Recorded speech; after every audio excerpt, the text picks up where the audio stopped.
मैं यही पूछना चाहता हूं उत्तर प्रदेश के मुख्यमंत्री जी से, कहाँ है पुलिस का इकबाल? लगातार बच्चियों पे अत्याचार बढ़ता ही चला जा रहा है, बच्चियों के साथ अन्याय हो रहा है, गैंग रेप हो जा रहा है बच्चियों के साथ।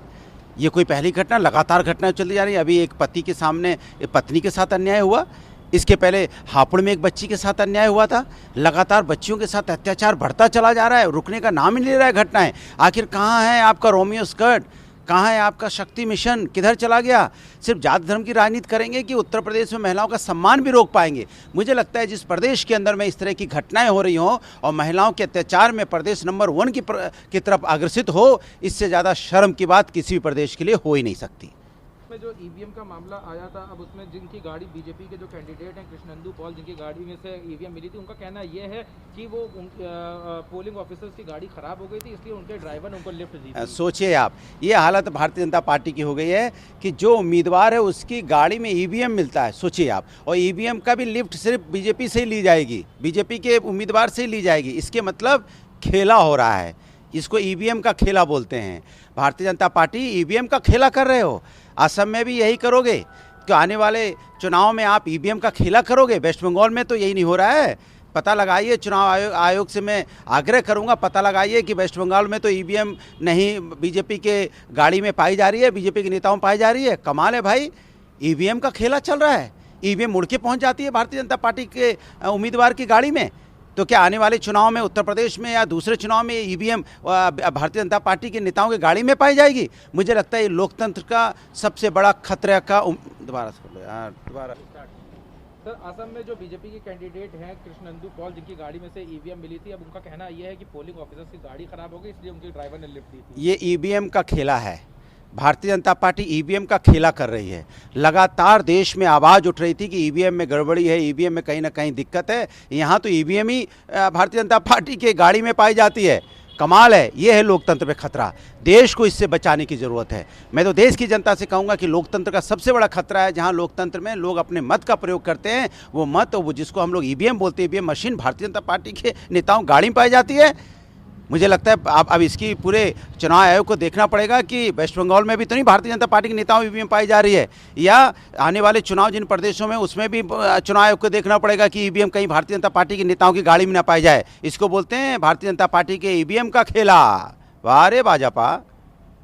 सर, अभी ने भी अपने कहा है, जो ममता बनर्जी का कहा जा रहा था कि वो पोलिंग बूथ पे बैठ गए, उन्होंने कहा कि पोलिंग बूथ पे वो इसलिए बैठे कि बीजेपी के गुंडे वहां आ गए थे, वो बंदूकों के साथ थे, वो बाहर की भाषा बोल रहे थे, जिस वजह से उनको अपने लोकतंत्र और पोलिंग बचाने के लिए उनको बैठना। बिल्कुल यही होता ही है। भारतीय जनता पार्टी जहाँ चुनाव लड़ती है वहाँ बाहर ही लेके आती है हर जगह। अपने कार्यकर्ताओं पर विश्वास है ही नहीं, क्योंकि उनके कार्यकर्ता होते ही कहाँ हैं। ये सब इधर उधर से इकट्ठे करके ईवीएम का खेला करते हैं। जैसा आपने देखा खेला ईवीएम, अब तो ये लगता है असम की घटना के बाद देखने के बाद लगता है भारतीय जनता पार्टी कहीं ना कहीं ईवीएम का जो खेला हुआ है, जो बीजेपी के गाड़ी में ईवीएम पाया गया है, ये देश के लिए चिंता की बात है। सर, आज गृह मंत्री अमित शाह ने कहा कि पश्चिम बंगाल में दीदी को हटा दो तो वहाँ पे एक चिड़िया भी बाहर से इलीगली नहीं आ सकती है। इंसानों की बात तो मैं तो कह रहा हूँ कि देश से भारतीय जनता पार्टी को हटा दो तो हमारे देश की जीडीपी सही हो जाएगी, यहाँ पे रोजगार मिलने लगेगा, महिलाओं पे अत्याचार रुक जाएगा, किसानों का सम्मान हो जाएगा, महंगाई रुक जाएगी। जिस दिन भारतीय जनता पार्टी देश से हट जाएगी उस दिन हमारा देश फिर दोबारा आगे की तरफ बढ़ने लगेगा। सर, गृह मंत्री अमित शाह ने नंदीग्राम से ममता बनर्जी हार रही है और बीजेपी पश्चिम बंगाल में 200 सीटों के साथ पूर्ण बहुमत से सरकार बना रही है।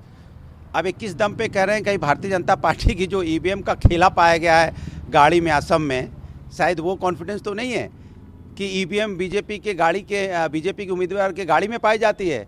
ये लोकतंत्र के लिए चिंता की बात है और मुझे लगता है इसमें चुनाव आयोग को बड़ी कार्रवाई करनी चाहिए और जो पार्टी इसमें इन्वॉल्व है उसको हमेशा पूरी जिंदगी के लिए बैन कर देना चाहिए। सर, कोरोना के मामले जा रहे हैं, आज 81,000 कुछ मामले निकले हैं, जिसको लेके अब महाराष्ट्र में भी कई जगह मामले निकल लेते हैं, जिसको देखते हुए पुणे में अब नाइट कर्फ्यू इम्पोज कर दिया गया है।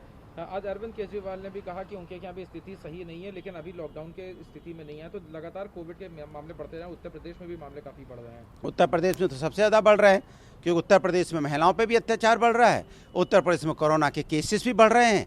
लेकिन सरकार यहाँ पे जाति धर्म की राजनीति में व्यस्त है, मुख्यमंत्री चुनाव प्रचार में व्यस्त हैं, तो है ही नहीं कोई देखने वाला।